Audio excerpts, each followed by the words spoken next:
See, aside from absolutely everything else, I just think this is too big. Oh my god.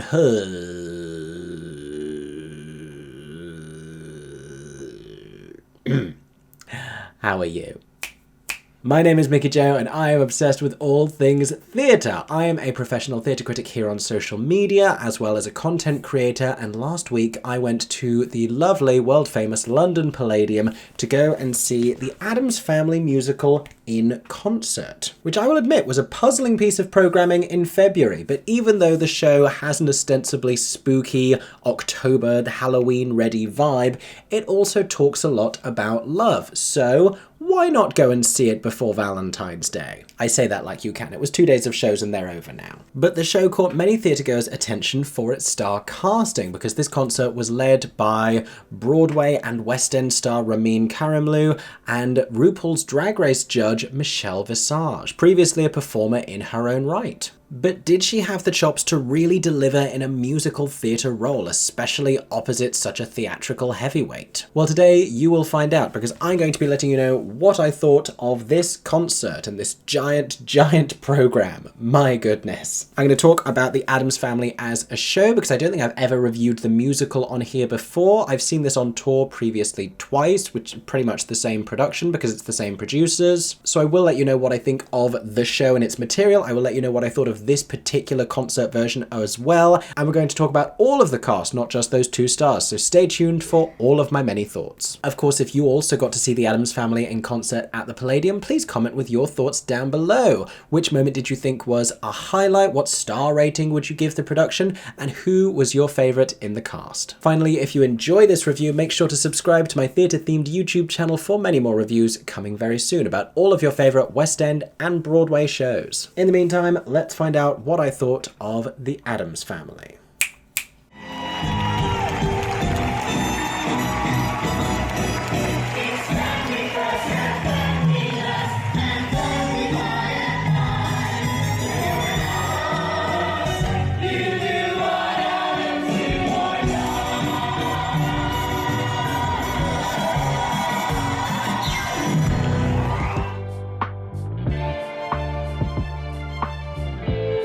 So going all the way back, the Addams Family are this iconic, gothic, macabre parody of the traditional family. They were created originally as comic strip characters by cartoonist Charles Addams, and from there they were then a TV series, and then major motion pictures, and then an animated TV series, and then animated films, and then the musical as well. Also recently a Netflix spin-off focusing on one of the characters in particular, Wednesday Addams, and they've existed now for more than half a century. They are undisputedly iconic, which is both a blessing and a curse when it comes to creating a musical out of these beloved characters, because you have a pre-existing awareness. The audience knows what this is going in. It's also very easy to market. You know, you have pre-existing fans, but at the same time, they are so visually iconic and so specific in their characterizations.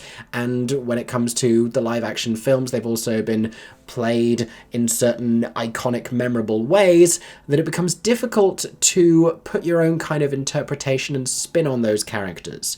It also begs the question, what story does an Addams Family stage musical tell? And in attempting to answer that question, that is where I think the creative team of this show made the biggest misstep from my perspective. Because the Addams Family musical is enough of a concept by itself to take these characters, take one of their stories, and make it a musical that is already a twist on the Addams Family, right? Because they're not normally singing. See, as examples to this, musical episodes of TV shows, like the Scrubs musical episode, where the focus of the episode plot-wise is that everything is a musical, or the Buffy musical episode, where we have a musical demon coming up from hell. The focus of the episode is, oh my gosh, it's a musical. And I'm not saying the Addams Family musical has to be self-aware about the songs, but I just think that that's enough of a hat. And what they ended up doing was doing this meet the parents storyline idea and trying to borrow the idea of another beloved musical, Le Cage aux Folles, and by incorporating all of that, it started to feel like a hat on a hat. And that's my biggest issue with the Addams Family as a show. I think these characters are rich enough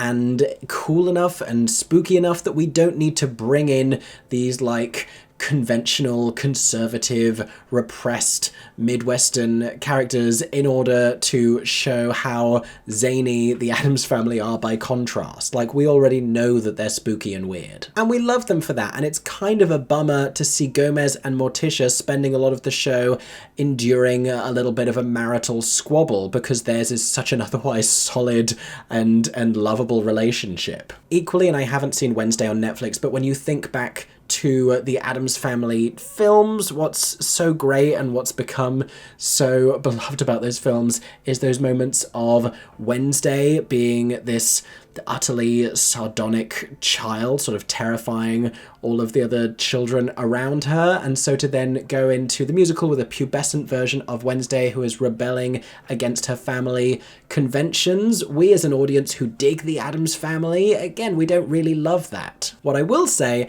is there are some really great tunes in this musical. The music and lyrics having been written by the brilliant Andrew Lipper, the song Pulled, which is this song for Wednesday in the first act, has become this huge enduring staple for musical theatre belting girls. Like, this song had a chokehold on everyone's audition rep for such a long time, and honestly still does. I'm being pulled in a new direction. Like, if you haven't heard this sung at a musical theatre showcase in the last 13 years, it's possible you just haven't been to a musical theatre showcase in the last 13 years. But not only that, I think stuff like One Normal Night and Crazier Than You is really compelling, and then you have numbers like Death Is Just Around the Corner, which is such a fun pastiche take on like showbiz numbers, but with fun, morbid lyrics for Morticia to perform.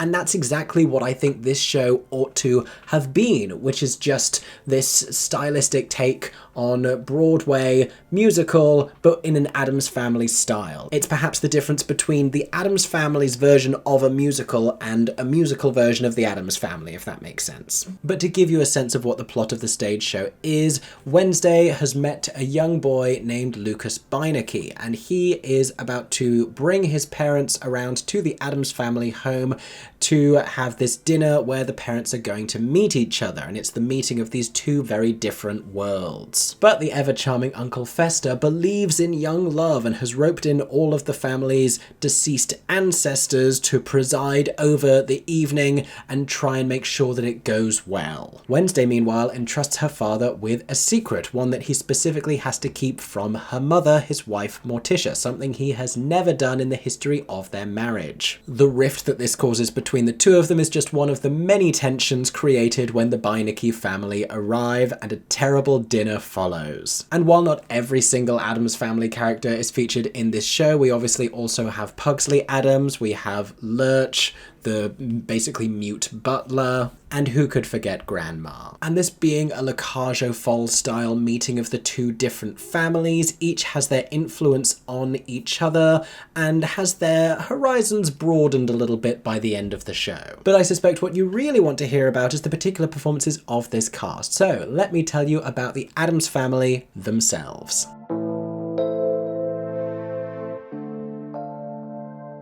So let's begin with Ramin and Michelle, who are playing Gomez and Morticia. And Michelle's casting as Morticia made a lot of sense to me, not because she has any kind of a previous musical theatre pedigree. You know, she's been on stage before as Miss Hedge in Everybody's Talking About Jamie, not an incredibly taxing role, but then neither is Morticia, although it's a challenging role. More on that in a second. I actually thought, with predecessors in the role like Brooke Shields and Samantha Womack, who has considerably more stage experience, that Michelle made a lot of sense for this. I was actually more surprised by the casting of Ramin, namely because he's still playing these like leading man roles. He was just in Funny Girl as Nick Arnstein. He's still being rumoured for a chess revival on Broadway, and Gomez Addams has more often than not been played by these older character actors. Cameron Blakely and Nathan Lane. It's not been a Ramin Karimloo type. However, he did quite convince me in this. He has such presence and such showmanship and the abundance of charm, which is very important to Gomez. You know, the family all look a certain way and behave in a certain way, and the words that they're saying are all dark and bleak, and he collects medieval torture equipment, but his actual personality is not dark or edgy whatsoever. He's vibrant and ebullient, and more than a little bit crazed, but joyous as well. He's also a hugely devoted and enthusiastic husband and father, and that's something that Ramin got very well in his characterization. There were moments where I thought he could have been even more wild and a little flamboyant and sort of just more vivacious in his characterization, because I think he has an obligation to do that alongside Morticia, because Morticia can barely do anything. This is what I was saying before. Morticia is a really difficult role to get right, because she is still and poised and monotone. If you want to push harder with the characterization, it can't be bigger, it can't be gestures, it can't be facial expressions, because so often the best Morticia zingers are landed with just a raise of an eyebrow. Think about Angelica Houston in the film saying, "Debbie, pastels." It's very subdued and understated and seductive, and she understands the characterization well enough, like it's in the Morticia family. What we're lacking is just a little bit of the presence and the ownership, and honestly, like the diva status of it all. There are moments where I think the angle of the head was just, it wasn't quite giving me the full poise and regal characterization of Morticia. It was a little bit argumentative. And though she was maintaining a deeper version of her own speaking voice, I still wanted that to have a little bit more of a melodic flow rather than just sounding monotonous. In spite of those criticisms, however, I did think that she did a pretty terrific job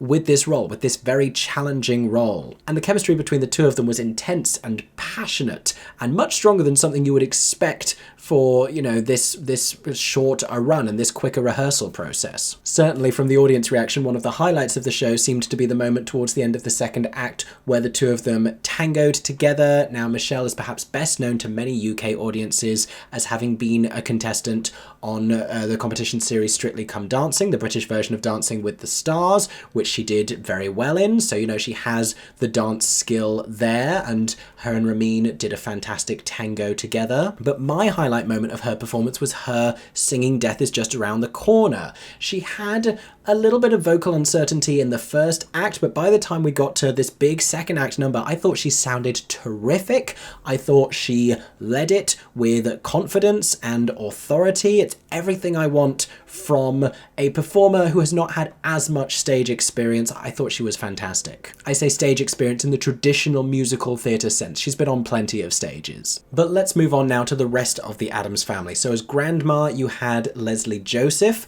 who I sort of forgot was there until she reappeared a couple of times. And Grandma's material is so outrageous that it's always going to get a laugh. And Leslie Joseph, who I thought was terrific in Young Frankenstein in a sort of a similar capacity there, coming out with shocking lewd statements in a gothic setting. She got the physicality of Grandma down, but the accent was inconsistent. It was too often wavering between British and American, which surprised me. Surely she's done an American accent plenty of times before. Then we had Sam Buttery as Uncle Fester. Now, when I last saw the tour, Scott Page was so brilliant as Uncle Fester. Like, Scott and Cameron Blakely as Gomez were the strongest elements of that last touring production, and I was very much indifferent to the idea that anyone would ever be as good as Uncle Fester. And I don't know that Sam had as many like completely scene-stealing comic moments, but still did a great job of landing all of the Uncle Fester material. Was still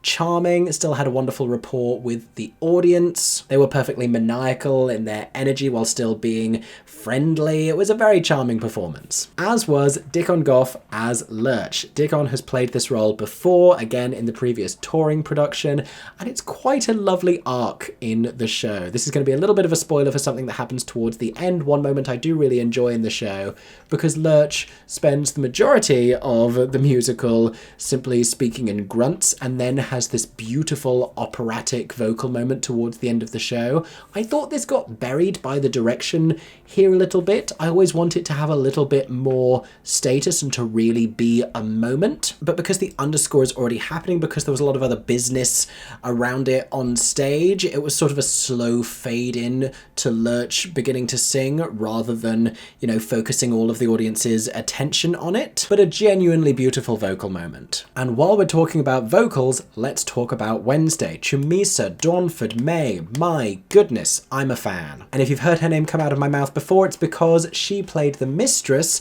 as well as being alternate Ava Peron in the Leicester Curve revival of Evita that I went to see just before Christmas, and I said she had star quality. She was fantastic in that show, sounded great. She was a brilliant Wednesday in this as well. I thought she was spunky and angsty and sounded so good on Pulled. Like I mentioned before, we have heard countless musical theatre girlies belting this song, and she made it feel fresh. Maybe the best vocal performance of that song that I've ever heard. It was just so vocally strong, with such a substantial tone and a strength behind it. Loved. But also, and this is not the deepest material in the world, but managing to characterize her interactions with her father in a way where she feels more childish and a little bit bratty, to then her characterizations with Lucas, where she's like romantic with him, but also angry and vindictive. Just really well played. Now, our final Addams was Nicholas McLean as Pugsley, and this was a little bit of puzzling casting for me. I may even go far enough as to say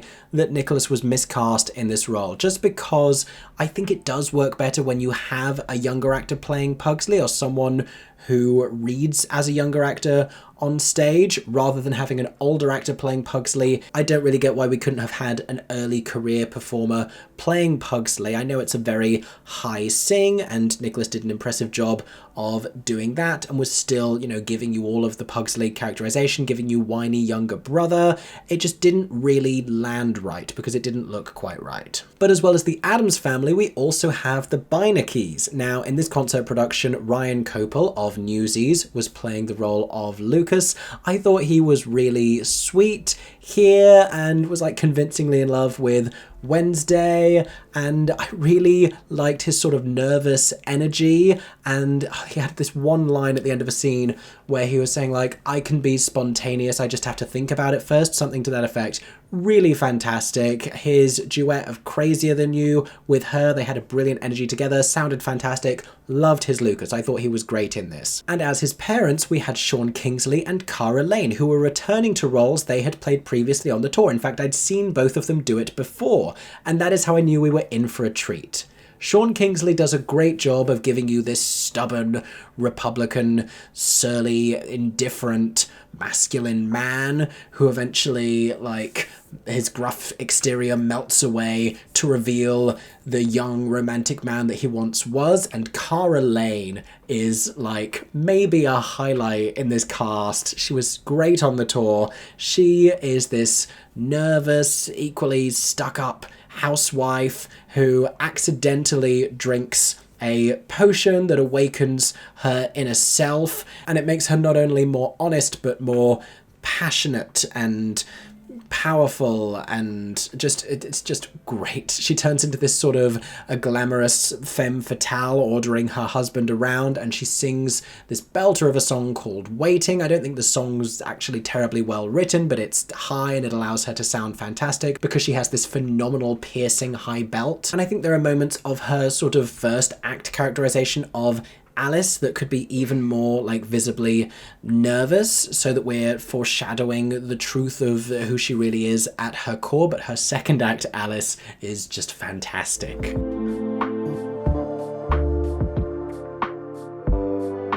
So I've told you about this company, and I've told you what I think about the show itself. What did I think of this concert production? Because, like I said, I was initially indifferent to the idea of the Addams Family in concert. And I do think that we need to have a conversation about all of these different concert productions and what they actually are, because the words in concert can mean very different things for different shows. Because the expectation used to be that it would just be the material performed without costumes, without set, without staging. It would be script in hand, there would be music stands, but we would have, you know, a fuller band perhaps than normal, perhaps stars who wouldn't normally be available for a full run, and that would be the benefit of a concert production. But increasingly, through some brilliant work of various different directors and producers of concerts, we're getting these staged concerts, something like this, that has scenery. You know, we don't have all of the different set pieces that we had on the tour, but this was by and large the touring production brought to the Palladium for 48 hours. We also had full costuming. It was not script in hand, it was fully choreographed. Alistair David's choreography, Matthew White's very careful beat for beat direction. And after all of that, what is it exactly that makes this a concert production? In fact, it's just a very limited engagement, but it's not necessarily a concert. What it might be is a potentially viable way to bring the show back into the consciousness of the theatre-going public and try and get it the West End run that it never had. You know, this show ran on Broadway, it had a national tour, I think it probably has a decent regional life in the US. I believe Desperate Housewives alumnus Terry Hatcher did a regional version of this show. Absolute madness. But when it came over to the UK, we had two different tours of the same production a few years apart, and it's done by amateur groups around the country, specifically in October, because they know what they're doing, but it's never actually made it into the West End. I believe there were aspirations for the tour to go into town to play in the West End the first time around, but it's going to need star casting, so potentially this is a way of launching that. Who knows? Certainly I think there's an audience for the Addams Family, and I have my issues with the material, but I don't hate it. I think it's fine enough at being an Addams Family musical with a kind of generic any day of the week plot rather than the Addams Family musical and like the way of musicalizing these characters. But ultimately I thought this concert was decent. You know, it was fine. It was good. I didn't dislike that much of it. I thought the material was fine. I thought the cast were pretty good, you know, it was well put together. It was better produced than some of the concerts we've seen recently that have had sound issues, that have had lighting issues, that have had next to no choreography or threadbare costuming. Worth saying, I saw the second performance. I did hear that there were more sound issues on the Monday night, but on the Tuesday night everything was fine, and it seemed to be very well received. Obviously there were a lot of fans for these two in the audience, but if that's any indication of the success that it could go on to have in the West End with the same principal casting, then, you know, maybe it would do well. Really, I think the only major shortcoming of this concert was just that it lacked a little bit of oomph and impact, but I think that's as much because of the material itself as it was because of this particular production. Like, we didn't necessarily hit all of the emotional beats with the full weight of the sledgehammer that we ought to have done to make the carnival bell go ding. I don't know that I was ever particularly moved. I also think that we had a roster of very strong performances, but no obvious like scene-stealing standouts, injecting new areas of comedy. We just found the laughs that were already in the script. And the whole thing was maybe akin to going to see a really good community theatre production of the Addams Family that happened to be at the London Palladium. And that's not a bad thing. I love community theatre. I just didn't feel like this was a lastingly memorable night at the theatre. This isn't going to be one of the best concerts of 2024 for me. But you may disagree. Those have just been my thoughts on the Addams Family, but I want to know what you thought in the comments section down below. Like I said, people were having a great time in the theatre. If you loved this production, I would love to hear why. Thank you so much for watching this video. I hope that you enjoyed. If you did, make sure to subscribe to my theatre-themed YouTube channel for many more reviews coming very soon about all of your favourite shows. I hope that everyone is staying safe and that you have a stagey day. For 10 more seconds, I'm Mickey Joe Theatre. Oh my god, hey, thanks for watching, have a stagey day. Subscribe!